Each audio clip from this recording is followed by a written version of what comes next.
La première dame Absa Faye a été accueillie par la directrice de l'hôpital Fann, Khadija Toussar Kébé, dans les locaux de Kër Khalei, une visite qui a permis à l'hôte du jour de s'imprégner des conditions de prise en charge de ces enfants souffrant de troubles mentaux ou d'autisme. Dans la foulée, elle a promis d'accompagner et de plaider davantage auprès du président de la République en faveur de la prise en charge de ces enfants et de ce centre. Tout ce qui est autisme et troubles du comportement est assez laissé en rade souvent dans nos sociétés. Culturellement, on a tendance à les mettre de côté, à avoir certains tabous envers eux. Donc le plaidoyer et les campagnes de sensibilisation aux populations est vraiment quelque chose d'important. Et je suis à vos côtés avec mes maigres moyens. Je n'hésiterai pas à vous accompagner et également à porter le plaidoyer auprès de son Excellence Monsieur le Président de la République, du ministère de la Santé et toutes les autorités qui pourront venir vous appuyer. Je vous encourage également, parce que ce que vous faites est très noble. J'encourage également les parents, car ce n'est pas évident. Les enfants qui ont des troubles du comportement sont assez stigmatisés partout dans le monde et en particulier dans nos sociétés. Donc c'est un plaidoyer très noble que je porterai en votre faveur. Cette visite de la première dame au pôle psychiatrie n'a été qu'un honneur pour la directrice de l'hôpital et son équipe qui s'en sont réjouis. Madame Khadija Toussar Kébé en a profité pour revenir sur la place du centre Kër Khalei dans le dispositif médical mental. Madame la première dame, nous sommes vraiment ravis de vous recevoir au centre hospitalier national universitaire de Fann. C'est un centre hospitalier, un hôpital qui date avant les indépendances. Et dont le pôle qui vous reçoit aujourd'hui, c'est le pôle psychiatrie, est l'un des premiers sites de l'hôpital de Fann. La clinique Moussa Diop, qui est dirigée par la chef de service, Madame Aïda Silla, professeur Aïda Silla, date avant les indépendances.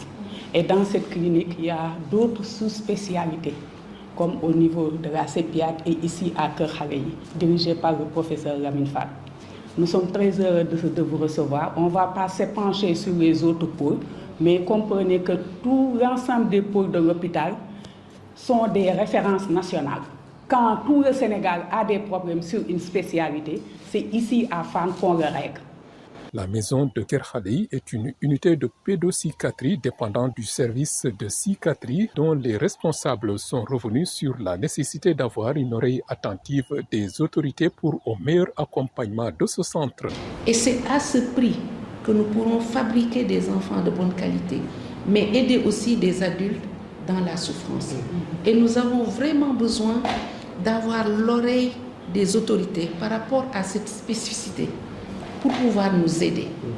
Il est prévu des réformes, des assises autour de la santé mentale et je pense que nous saisirons cette occasion pour montrer que c'est parfois difficile financièrement pour tout le monde, mais qu'un travail peut être fait et ce sont des personnes qui sont des citoyens de ce pays et qui méritent qu'on prenne. Ça nous amène un peu à aussi sensibiliser pour que les gens se rendent compte que l'inclusion scolaire, l'inclusion sociale passe par la pluridisciplinarité. C'est-à-dire qu'un enfant qui va à l'école, un enfant qui a des difficultés, qui doit apprendre un métier, il a besoin d'être en bonne santé. Quand quelqu'un, un fonctionnaire même, est malade, il a des congés maladie. En fait, il est même interdit quelquefois, le médecin lui prescrit un repos médical. Il ne doit pas aller travailler. Ces enfants qui vont mal, qui vont à l'école, effectivement, ils vont être rejetés ou bien ils vont échouer parce qu'on ne les soigne pas. Et c'est ça qui constitue une nécessité pour qu'il y ait une collaboration entre le ministère de la Santé et le ministère de l'Éducation nationale. Pour que ces enfants puissent réussir à l'école, pas seulement accéder à l'école, qu'ils soient bien dans leur santé, qu'ils soient bien à l'école, qu'ils puissent apprendre. Cette visite de la première dame à l'unité de pédopsychiatrie de Kër Khalei du centre hospitalier national universitaire de Fann a permis davantage d'espérer en termes d'infrastructures adaptées compte tenu de la demande de soins en santé mentale qui ne cesse de progresser dans le monde.